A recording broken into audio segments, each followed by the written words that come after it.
News, सच जरूरी है। नमस्कार दर्शकों, ये एमएनएस न्यूज नेटवर्क और आप देख रहे हैं एमएनएस न्यूज टीवी। मैं हूं आपके साथ शुभांगी। आज की खास पेशकश देश की दिशा और दशा में आप सभी का स्वागत है। अंतरिम बजट से महिला और मध्य वर्ग समेत आपको क्या मिला? 20 पॉइंट्स में समझे पूरा लेखा जोखा।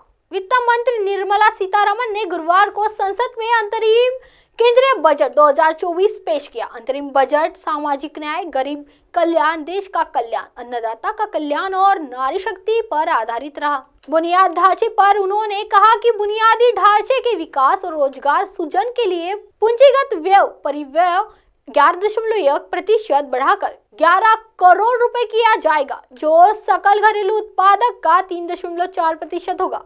जी हाँ, सरकार ने पिछले 10 वर्षों में 25 करोड़ लोगों को बहुआयामी गरीब से बाहर निकालने में मदद की है। विकसित भारत के लिए राज्यों में सुधारों पर उन्होंने कहा कि राज्य सरकारों द्वारा मील के पत्थर से जुड़े सुधारों का समर्थन करने के लिए 50 साल के ब्याज मुक्त ऋण के रूप में 75 करोड़ रुपए का प्रावधान प्रस्तावित किया गया है। देश में हवाई अड्डों की संख्या दोगुनी होकर 149 हवाई अड्डों पर पहुंच गई है। हमने 1000 से अधिक नए विमानों के लिए ऑर्डर भी दे दिया है। पीएम गति शक्ति से देश को मिलेगी गति।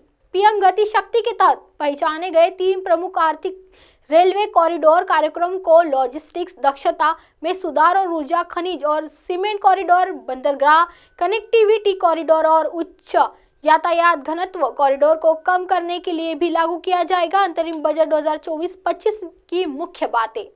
वित्त मंत्री निर्मला सीतारमण ने गुरुवार को अपना लगातार छठा बजट पेश किया और पूर्व मुख्यमंत्री मोरारजी देसाई के रिकॉर्ड की बराबरी की। अंतरिम बजट 2024-25 की मुख्य बात इस प्रकार है, आइए जानते हैं। पहला पॉइंट में आपको बताते हैं कि प्रत्यक्ष और अप्रत्यक्ष कर दरों में कोई बदलाव नहीं, लेकिन इनकम टैक्स देनदारी संबंधी नोटिस में प्रभावित लोगों को राहत। पीएम आवास योजना ग्रामीण योजना, इस योजना के तहत अगले 5 वर्षों में कम से कम 2 करोड़ और घर बनाए जाएंगे। पीएम आवास योजना के तहत आवंटन राशि 79,590 करोड़ रुपए से बढ़ाकर 80,671 करोड़ रुपए की गई है। किराए के मकानों में रहने वाले मध्य वर्ग को अपना मकान खरीदने या बनाने में मदद करने की योजना आएगी। स्टार्टअप और सप्रभु धन या पेंशन फंड द्वारा किए गए निवेश पर कर लाभ 1 वर्ष बढ़ाकर 31 मार्च 2025 तक कर दिया गया। बजट में रूफटॉप और ऊर्जा योजना का ऐलान। 1 करोड़ घरों को मिलेगी 300 यूनिट की मुफ्त बिजली भी प्राप्त होगी।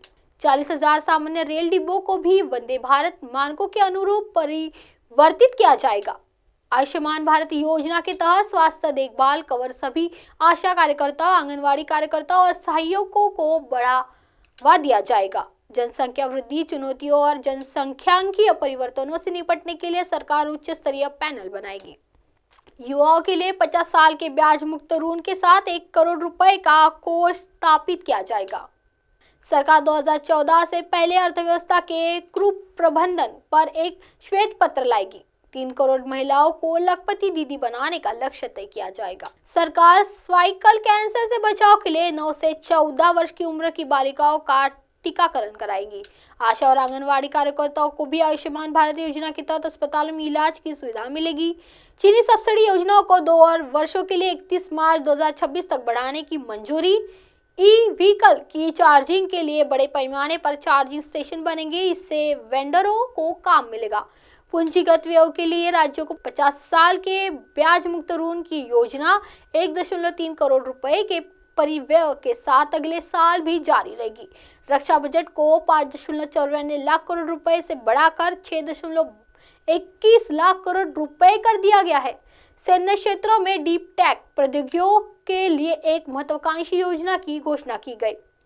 बड़े पैमाने पर नए हथियार, विमान, युद्धपोत और अन्य सैन्य हार्डवेयर खरीदे जाएंगे। अब वक्त हो चला है दर्शकों इस पेशकश को यही समाप्त करने का। आप बने रहिए मेरे साथ यानी शुभांगी के साथ आज की खास पेशकश में देश की दिशा और दशा में। नमस्कार।